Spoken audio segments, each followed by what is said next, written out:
Hi hello నమస్తే. చిరంజీవి గారు మన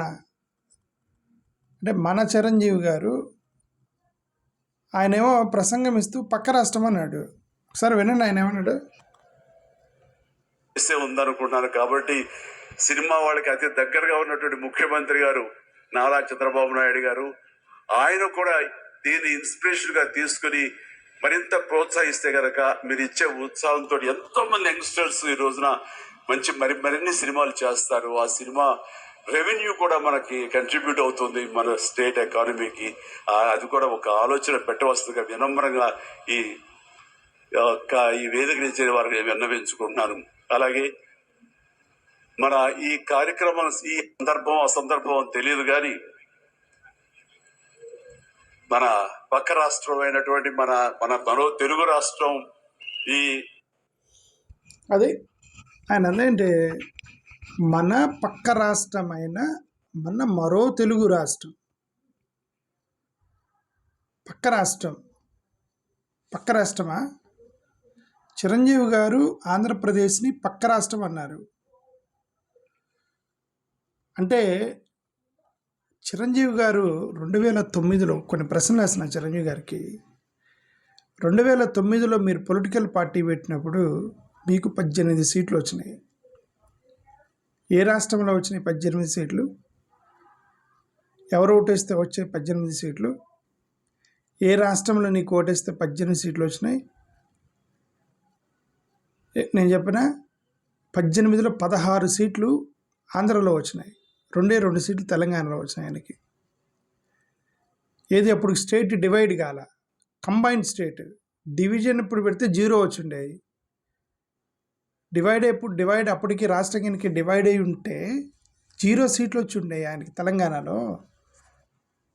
వచ్చిన 18 రెండు కలిసి ఉన్నప్పుడే ఆయనకి 16 సీట్లు, 18 సీట్లలో 16 సీట్లు ఆయనకి ఆంధ్రప్రదేశ్ నుంచి వస్తే, అంటే ఆంధ్రప్రదేశ్ ప్రజలు చిరంజీవి గారిని ఓన్ చేసుకుంటే, మా నాయకుడు, మా చిరంజీవి, మా సూపర్ హీరో అంటే ఆయన అక్కడ కూర్చొని పక్క రాష్ట్రం అంటున్నాడు. ఓకే, ముఖ్యంగా పాపం ఈస్ట్ వెస్ట్ గోదావరి వాళ్ళు, ఈస్ట్ వెస్ట్ గోదావరి, కృష్ణ, రాయలసీమలో పిచ్చిగా ఫ్యాన్స్ ఉన్నారు ఆయనకి. రిఫ్లెక్షన్ ఏంటి? ఆయనకు వచ్చిన సీట్లు, ఈ 16 సీట్లలో రాయలసీమ, ఈస్ట్ వెస్ట్ కృష్ణా జిల్లా నుంచి వచ్చినాయి ఆయనకి, చిరంజీవి గారికి. వాళ్ళు ఇప్పుడు పక్క రాష్ట్రం అన్నట్టు చాలా సింపుల్గా 2 సీట్లు వచ్చినాయి తెలంగాణ నుంచి. సో అంటే మీకు ఓటేసింది ఎవరు? మీరు ఎవరిని పక్క రాష్ట్రం అంటున్నారు? చాలా సర్ప్రైజింగ్గా స్టేట్మెంట్ చేశాడు చిరంజీవి గారు. సరే, ఎలక్షన్ పక్కన పెడదాం. ఫ్యాన్ బేస్ అక్కడ ఎవరు ఎక్కువ మంది ఉన్నారు? ఎక్కడున్నారు ఫ్యాన్ బేస్? మీ సినిమా రిలీజ్ అయితే ఇప్పుడు చొక్కాలు చింపుకొని చిరంజీవి గారి సినిమా రిలీజ్ అయిందని చెప్పి పరిగెత్తేది ఎవరు? ఏ రాష్ట్ర వాళ్ళు? థియేటర్ల మధ్య కటౌట్లు కట్టి పేపర్లు చింపి పాలాభిషేకం చేసేది ఎవరు? హైదరాబాదులో ప్లస్ ఆంధ్రాలో. హైదరాబాదులో చేస్తున్నారు అని అంటే హైదరాబాదులో ఉన్న ఆంధ్ర వాళ్ళు చేస్తున్నారు. ఫ్యాన్ బేస్ స్ట్రాంగ్ ఆంధ్రప్రదేశ్లో ఉండేది, తెలంగాణలో చాలా మోడరేట్ ఫ్యాన్ బేస్ ఉండేది ఆయనకి. సరే, fan base emotional attachment. Chiranjeevi గారిని ఇప్పుడు ఎవరన్నా విమర్శిస్తే కౌంటర్ అటాక్గా ఎవరు దూకుతారు ఆయన మీదకి? ఎవరు? తెలంగాణ వాళ్ళు డిఫెన్స్కి వస్తారా ఇప్పుడు ఆయనకి? ఆంధ్ర వాళ్ళు వస్తారా? చిరంజీవి గారిని డిఫెండ్ చేసేది ఎవరు ఇప్పుడు? ఆయన పక్క రాష్ట్రం అని ఎట్లా అన్నాడు అనేది నాకు పెద్ద క్వశ్చన్ వచ్చేసింది ఇప్పుడు. ఓకే, సరే, బాక్స్ ఆఫీస్ అంటే బాక్స్ ఆఫీసు ఇవన్నీ కూడా ఏంటంటే హైదరాబాద్ మినహాయిద్దాం. హైదరాబాద్ బాక్స్ ఆఫీస్లో హైదరాబాద్లో ఫుల్గా రేట్లు పెంచేసి, థియేటర్లో ఫుల్గా రేట్లు పెంచి, సో హైదరాబాద్లో ఫుల్గా డబ్బులు వస్తాయి. ఏ సినిమా రిలీజ్ అయినా హైదరాబాద్ను వదిలేస్తే ఇక ఆంధ్రాలో ఎక్కువ వస్తాయి, తెలంగాణలో వస్తాయి, మీకు డబ్బులు పోనీ సినిమాకి. అంటే ఇప్పుడు ఇప్పటివరకు సపోర్ట్ చేసిన వాళ్ళంతా చాలా సింపుల్గా తీసేశాడు పక్క రాష్ట్రం అని చిరంజీవి గారు. చాలా ఆశ్చర్యం అనిపించింది. ఓకే, ఏదో రీసెంట్గా ఒక సినిమాలు వచ్చినాయంట. ఏమేంటి అంటే వాల్టేరు వీరయ్య, ఖైదీ నెంబర్ 150 ఫుల్గా డబ్బులు వచ్చినాయంట ఆంధ్రాలో. అఫ్కోర్స్ హైదరాబాద్ తీస్తుంది, హైదరాబాద్ వస్తాయి ఏ సినిమా అయినా సరే. మల్టీప్లెక్స్లు ఈ ప్రైస్ ఎక్కువ ఉంటుంది వాటికి, అవి మినహాయిస్తాయి. ఎక్కువగా ఎక్కడి నుంచి డబ్బులు వచ్చేది? ఆంధ్ర నుంచి కదా. మనం కొంచెం జాగ్రత్తగా ఆలోచించి జాగ్రత్తగా కదా మాట్లాడాలి మనం. ఓకే, రూట్స్ని డిజోన్ చేసుకుంటే రూట్స్ని ఎక్కడ పుట్టారు, పోనీ ఆయన సరే అది వదిలేండి, ఎక్కడ పుట్టాడు, ఆయన రూట్ ఎక్కడి నుంచి వచ్చింది, ఏ కాలేజీలో చదువుకున్నాడు, ఎక్కడి నుంచి ప్రస్థానం మొదలైంది, ఎక్కడి నుంచి హీరో అయ్యాడు, ఎవరి పేరు చెప్పి హీరో అయ్యాడు, ఏ ప్రజల పేరు చెప్పి హీరో అయ్యాడు. చిరంజీవి గారు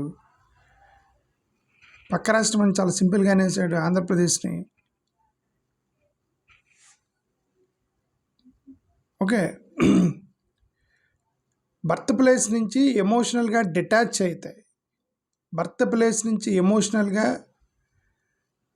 డిటాచ్ అయితే అది పెద్ద ఆశ్చర్యం కాదు. ఇప్పుడు సినిమా ఇప్పుడు నిజం చెప్పాలంటే ఈ సినిమా హీరోలు మొత్తం కూడా హైదరాబాద్లో వెళ్ళి పెద్ద పెద్ద ఇల్లు కట్టుకొని వాళ్ళు పుట్టిన గ్రామానికి వెళ్ళరు.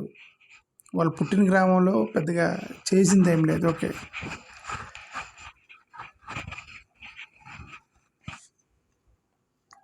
ఆంధ్రప్రదేశ్కి ఆల్రెడీ ఒక ప్రాబ్లం ఉంది. ఆంధ్రప్రదేశ్కి ఏంటి ప్రాబ్లం? హైదరాబాదు పోయింది వీళ్ళకి. హైదరాబాదు వీళ్ళకి ఆంధ్రప్రదేశ్కి రాలా, డబ్బులు పోయినాయి. ఆంధ్రప్రదేశ్ నుంచి వచ్చే ట్యాక్స్ పోయింది గవర్నమెంట్కి. బట్ అయినా సరే హైదరాబాదు వైపుగా చూస్తారు అందరు. ఎందుకు? ఇది వీళ్ళున్నారు, వీళ్ళంతా సినిమా హీరోలు, సినిమా ఇండస్ట్రీ, హీరోయిన్లు, కొత్తగా సినిమా రిలీజ్ అవుతున్న ఆడియో ఫంక్షన్లు పెట్టినా ఎక్కడ పెడుతుంటారు? హైదరాబాద్లో పెడుతుంటారు. రామోజీ ఫిలిం సిటీలో అక్కడెక్కడ సినిమాలు తీస్తూ ఉంటారు. ఆదివారం వస్తే ఎమ్మెల్యేలు, ఎంపీలు హైదరాబాద్ పరిగెడతారు. ఎందుకంటే ఈ పబ్బులు, సినిమా వాళ్ళు, హీరోయిన్లు మొత్తం ఇక్కడే దొరుకుతారు వాళ్ళకి. కాబట్టి వాళ్ళు హైదరాబాద్ వస్తారు. వీళ్ళంతా వీకెండ్కి హైదరాబాద్కి వస్తారు. సరే, డబ్బులు రావట్లా.